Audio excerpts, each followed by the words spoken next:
संत महात्मा के लिए हम भी आप भी सब लोग बराबर हैं, उनके लिए कोई मतभेद नहीं है। महात्मा के लिए सारे जीव बराबर हैं। हम लोग तो पहुंच गए लेकिन आप लोग नहीं पहुंच पाए, तो आज ये संदेश गुरु महाराज ने भेजा कि जन जन तक जाकर के बता दो। जैसे स्वामी जी महाराज सन 1970-80 के दशक में जब सत्संग वचन सुनाते थे तो कुछ वचन वाणियां कहे जो आज के समय में धीरे धीरे सत्य हो रही हैं। गुरु महाराज ने कहा कि आगे का समय है खराब, लेकिन हम लोग उस समय नहीं समझे। फिर एक वक्त ऐसा समय आया कि आज हमें वो समझ में आ रहा है, जैसे कोरोना जैसी बीमारी आई, कितनी आफत समझ में आई, वैसे ही आगे का संकेत फिर महाराज जी ने कहा। ये पूज्य महाराज जी, ये वक्त के महापुरुष, ये आपके इसी खितौरा जो तुरई के पास है, इतनी विशाल मंदिर, अमोलक मंदिर, ये मंदिर और महाराज जी वहाँ विराजमान है। आप एक बार चल करके उनका दर्शन करिए।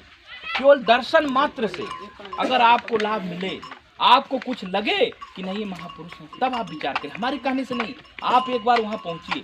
जैसे बच्चा छोटा होता है तो हम उसको बताते हैं कि तुम्हारे चाचा है, मामा है, तब तो समझता है, बिना बताए कैसे समझाएगा। वैसे इस दुनिया में हम लोग आए, जीवन का एक पड़ाव बीत गया, बुढ़ापा आ गई, शरीर से जीवात्मा निकली, शरीर यही जला दिया गया। आपके साथ क्या जाता है? कुछ जाता है? तन पे एक कपड़े भी नहीं रहते हैं, वो कपड़े और शरीर राख हो जाती है तो जाती है जीवात्मा, और जीवात्मा का भोजन है भजन। आप याद करिए, चाहे आपके गांव में घर में किसी के एक घर न हो, उसको 2 घर बन जाए फिर भी उसको संतुष्टि नहीं होती है। एक गाड़ी से 2 गाड़ी, तो ये अपना घर नहीं है, किराए की तो मकान है। कोई 40 साल, कोई 50 साल, कोई 10 साल, 20 साल बाद सबको जाना है। तो जब हमें यहाँ जाना ही है, ये हमारा है ही नहीं, तो हम आखिर कहाँ से आए हैं? जब उस चीज़ को आप याद करेंगे तब आप खोज करेंगी। जन्मत मरत इतनी पीड़ा होती है कि जीवन में कभी नहीं होती है। आज हम लोग आपके यहाँ आए, क्यों आए? हम लोग को रुपया पैसा धन दौलत थोड़ी मिलता है, लेकिन हमें वो चीज़ आप समझ में आ गई कि ये दुनिया हमारा नहीं। भाई भाई एक दिन एक भाई होते हैं, लेकिन एक समय आता है कि सब विखंडन होता है। क्यों होता है?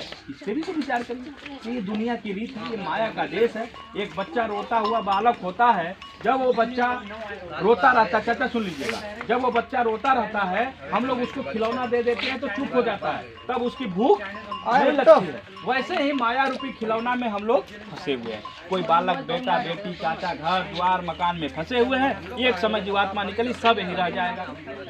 तो उसी चीज के लिए आज आपके संदेश को पढ़िएगा, विचार करिएगा कि जब हम इस दुनिया में आए तो हमें किस लिए आए? भजन के लिए आए। और वो भजन हमें कैसे मिलेगा? जब किसी न किसी महात्मा के पास जाएंगे। तो आप लोग खितौरा धाम में पधारिए और महाराज जी से मिलिए। सब लोग शाकाहारी हो जाइए, मांस और शराब का सेवन नहीं करिए। यही महाराज जी की आप लोगों से विनती पर प्रार्थना है। जो लोग शाकाहारी हो जाएंगे, आने वाले बीमारियों से बच जाएंगे। ठीक है भैया, जय गुरुदेव। जय गुरुदेव।